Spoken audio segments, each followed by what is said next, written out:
Di satu sisi juga Allah Subhanahu wa taala tidak mengabulkan apa yang hamba inginkan. Ya. Dan itu tentunya terserah Allah. Jadi kalau bahasa fikihnya itu tahta masyiatillah, terserah Allah. Ada orang yang mencari hidayah, Allah beri. Ada orang yang mencari hidayah, tidak Allah beri. Ada yang memang orang itu tidak mau mencari hidayah, apalagi itu tambah Allah sesatkan. Ya, maka semua itu hak prerogatifnya Allah, hak mutlak milik Allah. Ada seorang yang pengen mendapat hidayah, dia berusaha ngaji, berusaha ikut pengajian, dia berusaha ikut halaqah, majelis taklim, tapi ternyata semakin menyimpang. Semakin dia dalami, semakin jauh dari Allah. Pemikirannya rancu.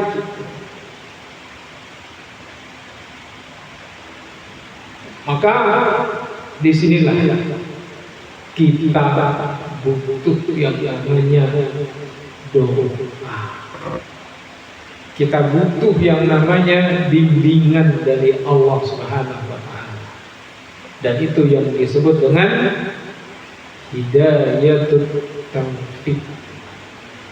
Apa namanya? Hidayatul taufik. Ada yang namanya taufik di sini? Hidayat ada? Ada.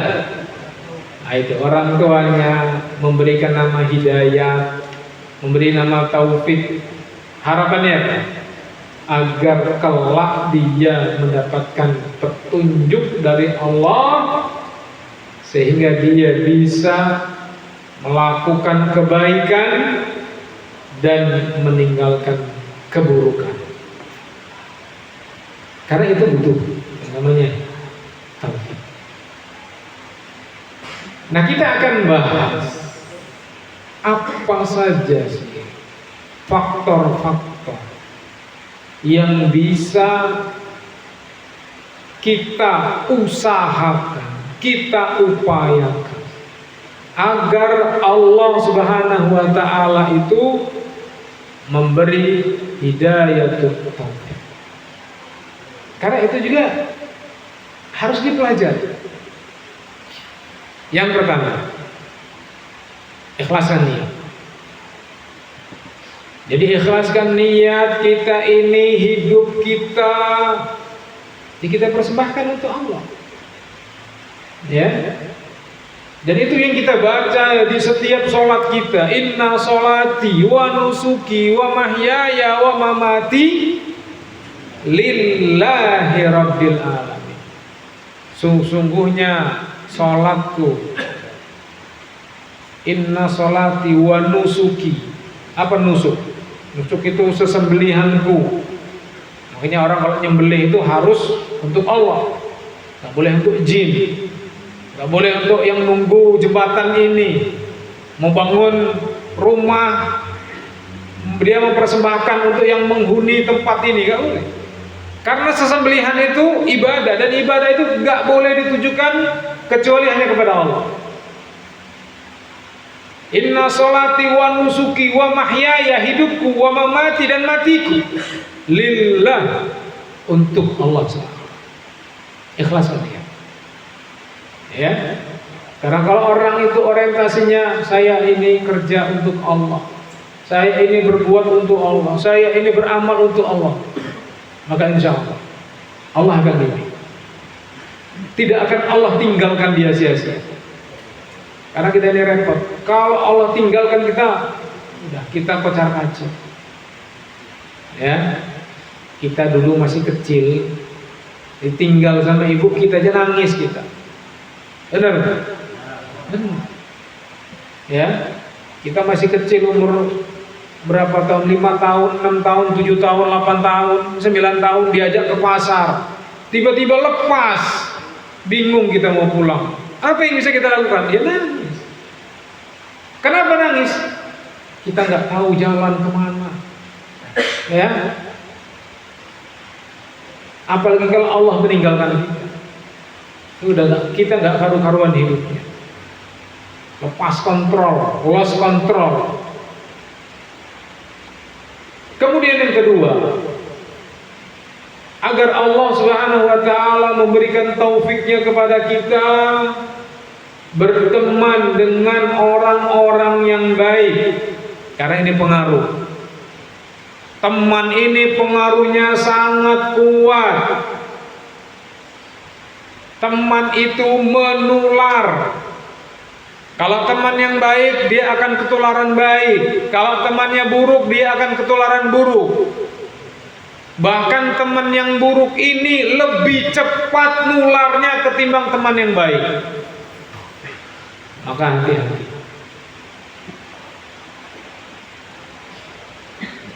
Makanya Nabi SAW itu menjadikan teman itu sebagai barometer kualitas agama seseorang. Tahu barometer? Ukuran. Teman itu dijadikan ukuran kualitas agamanya seseorang. Lihat dengan siapa dia berteman. Lihat siapa temanmu. Nongkrongmu itu sama siapa? Pergi ke sana kemari sama siapa boncengannya? Kalau dia boncengannya, tongkrongannya, temannya, bahasa orang sekarang apa? Bestinya, soulmate-nya, itu sama orang-orang yang rajin pergi ke masjid. Oh, dia tak jauh beda. Berarti dia satu circle, satu frekuensi, ya. Tapi kalau dia tongkrongannya, gaulnya, wirawirinya, boncengannya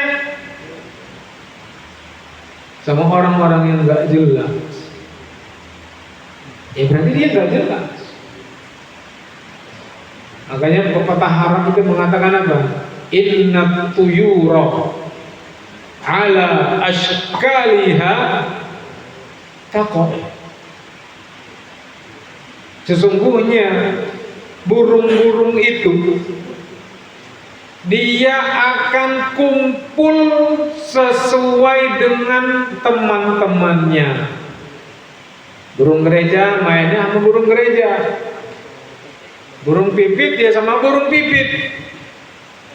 Burung dara ya sama burung dara. Burung perkutut ya sama burung perkutut. Burung kutilang sama burung kutilang. Nggak ada burung dara mainnya sama burung dekukur. Nggak ada. Meskipun makanannya sama. Nggak ada burung gereja mainnya sama burung emprit. Meskipun makanannya sama-sama makan nasi. Tapi mereka nggak mau. Kenapa? Nggak sefrekuensi. Sama seperti kita, manusia. Kalau kita berteman sama burung perkutut, ya jadi perkutut kita. Kalau kita teman sama burung dara, ya jadi dara kita. Maka apa? Kata Nabi Sallallahu Alaihi Wasallam, al-mar'u ala dini khalilihi, falyandur ahadukum man yukhaliluhu. Seorang itu sesuai dengan agama temannya. Maka lihatlah salah seorang di antara kalian dengan siapa dia berteman. Ya. Maka lihatlah dengan siapa dia berteman. Jangan sembarangan berteman, karena itu akan merubahmu. Ada banyak orang itu yang tadinya baik, tadinya mudah melangkahkan kaki ke masjid, mudah membaca lembaran-lembaran Al-Quran dalam setiap hari, mudah melakukan kebaikan, tapi gara-gara salah dalam berteman, semuanya berubah. Semuanya berubah. Ya Allah Ustaz, saya ini dulu rajin ke masjid, saya ini dulu sholat 5 waktu saya jaga, saya ini dulu Ustaz kerja itu milih-milih, kalau nggak halal nggak mau saya pilih-pilih benar, karena ini tahu akan saya masukkan ke perut istri saya, ke perut anak saya. Tapi sekarang semua itu berubah, Ustaz. Kenapa berubah? Teman. Gara-gara teman. Kalau orang berteman dengan orang baik, dia bisa ketularan baik, meskipun tidak secepat orang berteman dengan orang yang buruk. Karena orang buruk itu ibaratnya, kalau kita di kali itu, tahu kali ya, kali Berantas tahu? Ya, sekarang kali lagi banyak yang nguap. Nguap apa namanya? Meluap, banjir. Karena anak-anak sungai dari Weraram itu penuh. Ya, jadi kalau kita itu di tengah-tengah kali, berteman dengan orang buruk itu seperti mengikuti arus.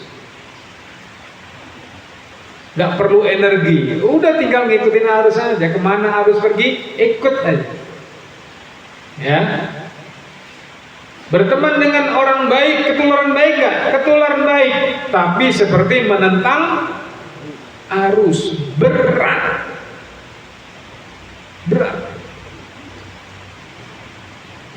Dan terkadang faktor terberat penghalang seorang menjadi baik itu keluarga. Keluarga. Dakwahnya Rasulullah Sallallahu Alaihi Wasallam itu banyak yang menentang dari kalangan keluarga. Paman-paman beliau, orang-orang dekat beliau, dari keluarga. Tapi enggak semua.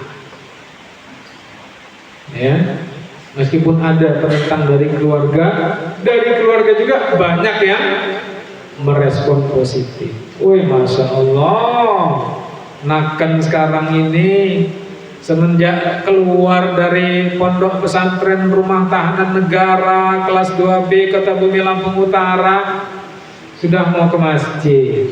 Wah, direspon baik. Ya, nanti nggak ada teman, nanti nggak usah takut nggak ada teman. Ya, nggak usah takut nggak ada teman. Kita itu enak temennya sedikit, tapi berkualitas. Daripada temennya banyak, tapi menghanyutkan. Ya. Jadi banyak pergaulan itu juga kadang harus diwaspadai, harus diwanti-wanti. Karena apa? Karena manusia itu punya sifat hasad. Tahu hasad ya? Hasad itu kalau kita senang, orang lain susah. Kalau kita susah, orang lain senang. Itu kaidah. Jadi kita ini punya sifat hasad apa enggak? Coba kita cek. Kalau ada teman kita, baik teman akrab ataupun teman jauh, dia lagi senang dapat nikmat, kita ikut senang enggak? Kalau kita ikut senang, berarti enggak ada hasad pada diri kita. Tapi kalau dia senang kita susah, dia susah kita senang, nah berarti bahaya. Ya, jadi itu yang kedua. Perhatikan teman. Kemudian yang ketiga,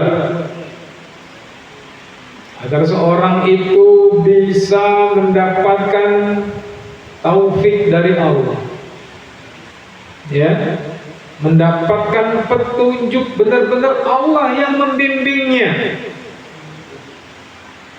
benar-benar Allah yang menuntunnya kepada jalan kebenaran. Jadi kalau Allah sudah membimbing, kalau Allah sudah menuntun, tidak ada yang bisa mencelakai. Walaupun manusia satu bumi ini bahu-membahu tolong menolong untuk mencelakainya, untuk menyesatkannya, gak bisa.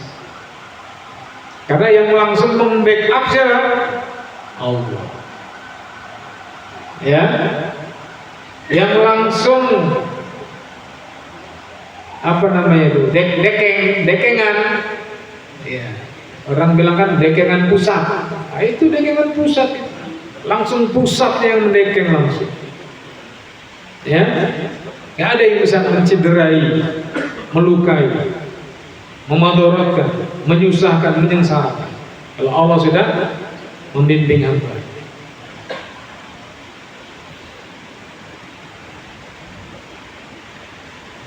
Yang ketiga, agar seorang mendapatkan petunjuk, hidayah, taufik dari Allah Subhanahu wa taala, belajar. Harus belajar.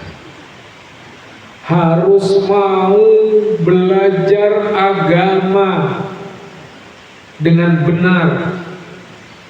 Ya, ada tambahan dengan benar. Karena banyak orang belajar agama malah jadi nggak benar. Malah jadi apa? Tukang ngebom. Bener nggak itu? Orang belajar agama kok jadi tukang ngebom? Orang belajar agama kok mudah mencela, mudah mengkafir-kafirkan. Nah, ini bahaya. Ya. Seorang belajar agama itu agar apa? Agar apa? Agar semakin takut kepada Allah Subhanahu wa taala. Itu kuncinya. Kalau seorang belajar agama kok dia nggak tambah takut kepada Allah, itu ada yang salah. Bisa jadi yang salah itu niatnya, atau salah dalam dia mengambil guru. Karena belajar itu harus ada guru, harus punya guru, harus punya tempat untuk kita konsultasi, tempat kita bertanya. Kalau nggak ada guru, bahaya. Kecuali bagi yang sudah senior. Kalau yang masih junior, masih awal-awal pemula, itu harus punya guru. Dan salah dalam mengambil guru juga berbahaya. Ya, berbahaya. Maka belajar itu, yang pertama apa? Niatnya harus bersih. Ya, niatnya harus benar, niatnya harus lurus. Untuk apa saya belajar? Tanya dengan niat ini, untuk apa saya belajar? Ya, saya belajar untuk menambah rasa takut saya kepada Allah. Nah, itu benar. Saya belajar, Ustadz saya ini belajar biar saya dipanggil Pak Ustadz. Nah ini nggak benar. Nggak harus kita belajar dipanggil Pak Ustadz, itu nggak harus. Dan nggak harus seorang belajar agama itu jadi ustadz, itu nggak harus. Tapi yang harus apa? Menambah rasa takut kepada Allah, menambah takwa kepada Allah, itu yang harus. Ya. Kemudian yang kedua apa tadi? Benar di dalam memilih guru. Nanti guru yang akan mengarahkan. Oh kamu nanti begini, yang kamu pelajari ini materinya, hafalkan ini, amalkan ini, kerjakan ini, ya, pelajari buku ini. Jadi kalau pertama kali belajar itu apa yang harus diprioritaskan? Apakah kita langsung belajar masalah bagaimana mengentaskan kemiskinan umat? Oh nanti itu pelajaran lanjutan. Bagaimana kalau kita pertama kali belajar itu harus menyadarkan manusia agar semuanya itu taubat? Wah itu jangan, nanti terlalu berat. Ya, itu nanti guru yang akan membimbingnya. Kamu kan pemula, kata gurunya. Iya Ustaz. Jadi kalau kamu pemula, kamu belajar dulu sholat, bagusin sholat tuh, ya, mulai dari bacaannya, mulai dari gerakannya, mulai dari pelaksanaannya, sudah tepat waktu belum, bisa berjamaah. Kalau sholatnya sudah bagus, termasuk juga perangkat sholat itu apa? Bersuci, bagaimana wudhunya yang benar, bagaimana mengangkat hadas kecil, bagaimana mengangkat hadas besar. Terus apa lagi? Belajar akidah. Itu akidah penting. Nah itu yang mengarahkan guru. Ya. Nah kalau kita nggak punya guru atau salah dalam mengambil guru, bahaya. Ada, saya pernah ketemu dengan orang. Ini nyata. Lagi di masjid. Musafir. Kamu dari mana? Dari kota A katanya. Mau kemana? Mau ke kota B. Ngapain? Saya dapat mandat dari guru saya harus mengunjungi kuburan 9 wali dan harus jalan kaki dan tidak boleh meminta-minta. Wah, kalau orang-orang yang background basic agamanya nggak kuat, ngelihat orang ini hebat nggak? Hebat ini, ya. Itu gara-gara mengambil guru yang salah, akhirnya seperti itu, menelantarkan keluarga. Yang harus dia sebagai laki-laki itu bekerja untuk menopang ekonomi keluarga, ya, malah dia pergi mengembara ke sana kemari jalan kaki. Udah sangunya pas-pasan. Kalau minta nggak boleh kata dia, tapi kalau dikasih diterima. Wah, mantap ya, mantap. Akhirnya menyusahkan. Ada lagi, ini cerita, bukan saya langsung yang apa namanya mengalami, cerita dari salah seorang ustaz. Ada orang-orang ya mirip-mirip preman lah ya, preman-preman yang sudah mulai kelelahan di dalam dunia gelap. Karena memang maksiat itu melelahkan. Tapi orang-orang yang berkecimpung dalam kemaksiatan itu bingung mau keluarnya seperti apa. Capek. Ya, dipanggil. Oh, sini. Preman tahu kan preman? Tampang sangar, ya, mentalnya besar, ya kan? Dan badannya kekar. Ya. Ditanya sama seorang yang katanya ustaz, kamu mau masuk surga? Mau. Kamu mau saya kasih cara masuk surga lewat jalan tol tanpa hambatan? Mau, kata dia. Mau, kata dia. Udah capek saya hidup kayak gini nih, nggak ada ujung pangkalnya. Kaya juga enggak. Ini ada orang mau nawarin masuk surga lewat jalan pintas. Siapa yang nggak mau? Kan? Sini, kata dia. Apa? Kamu mau nggak meledakkan bom di gereja itu? Pikir dia, meledakkan bom. Terus gimana? Ya meledak, kamunya ikut meledak juga. Wah, betul. Ya, mikir lagi. Terus nanti kalau saya meledak, saya mati, saya dapat apa? Kamu akan dapat bidadari. Ini sebagai mahar kamu menikah dengan bidadari di surga. Kamu harus meledakkan bom di gereja. Wah, tanpa pikir panjang. Emang dia sumbunya sumbu pendek kan. Ibaratnya bacok orang itu nih, rokok sebungkus dibacoknya.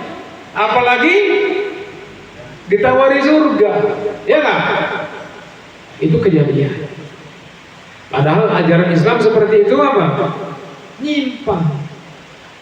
Islam nggak boleh mengganggu umat lain yang sedang beribadah, nggak boleh. Ya, tidak boleh. Makanya ada ayat apa? Lakum dinukum waliyadin. Nggak boleh. La ikraha fiddin. Nggak boleh memaksa orang.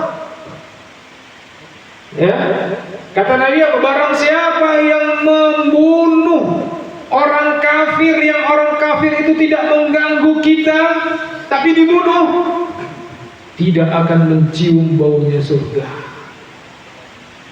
Tuh, gara-gara salah ngambil kuku, akhirnya apa? Memang sudah amal di dunia pas-pasan.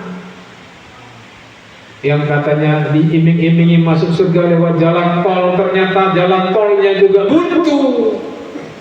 Siapa yang tanggung jawab? Hah? Siapa yang tanggung jawab? Dua-duanya tanggung jawab. Dia harus tanggung jawab karena dia sudah berbuat. Gurunya juga harus bertanggung jawab. Ya, maka belajar agama itu penting. Yang pertama, bersihkan niat. Yang kedua, jangan salah di dalam mengambil guru. Otak ini dipakai, ya. Untuk apa? Untuk menalar, ya, nalar. Yang disampaikan Ustadz ini benar enggak?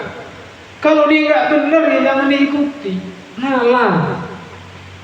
Karena Islam itu akan sesuai dengan akal sehat.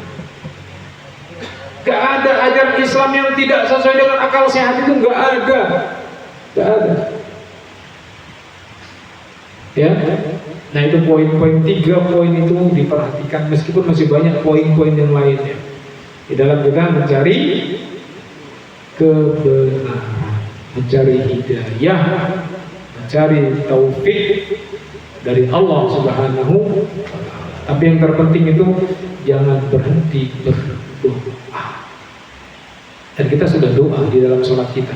Ihdinas siratal mustaqim. Ya Allah, tunjukkan kepadaku jalan yang lurus. Ya, tunjukkan kepadaku jalan yang lurus. Jadi Allah tidak mengatakan ihdina ila siratil mustaqim, tapi ihdina siratal mustaqim. Tunjukkan jalan yang lurus, bukan tunjukkan kepada jalan yang lurus. Jadi kita minta ini, minta ditunjukkan jalan yang lurus ini seperti apa. Ya, nah, jangan berhenti kita berdoa, memohon, dan jadikan prioritas hidup kita itu lillah, billah, dan fillah. Ya, prioritas hidup kita lillah, untuk Allah. Kita bekerja untuk Allah, ya, cari uang untuk Allah, menafkahi keluarga untuk Allah. Kalau untuk Allah berarti harus kita lihat benar nggak yang kita kerjakan ini. Kalau dia untuk Allah kerjanya nggak benar, berarti bukan untuk Allah, itu untuk perutmu sendiri, ya, itu untuk nafsumu sendiri. Sudah masuk waktu salah. Ada pertanyaan? Ada? Satu? Boleh? Kita tunda sebentar. Assalamualaikum warahmatullahi wabarakatuh. Waalaikumsalam warahmatullahi wabarakatuh. Tanya Pak, Ya. apa hukumnya orang suka sholat, rajin ngaji, tapi dia maling kotak amal Pak? Ya Pak. Ya. Orang yang rajin sholat, suka ngaji, tapi maling kotak amal. Sholatnya sah, ngajinya dapat pahala, mencuri kotak amalnya dapat dosa. Itu menunjukkan apa? Menunjukkan 50-50. Apa 50-50 itu? Jadi keinginan baiknya ada, tapi keinginan buruknya dia belum bisa menahan, ya, belum bisa menahan.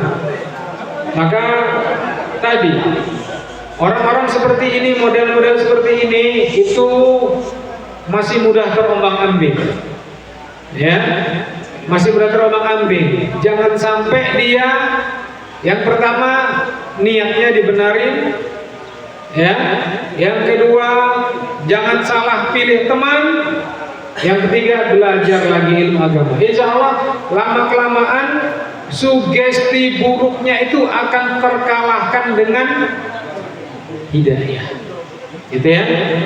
Ya. Cukup?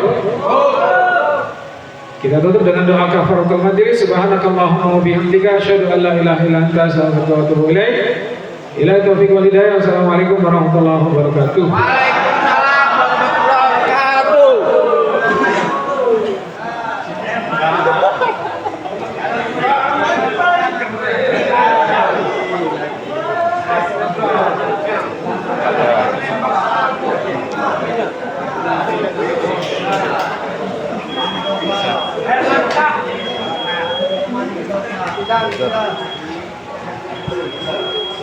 Oh, masya Allah.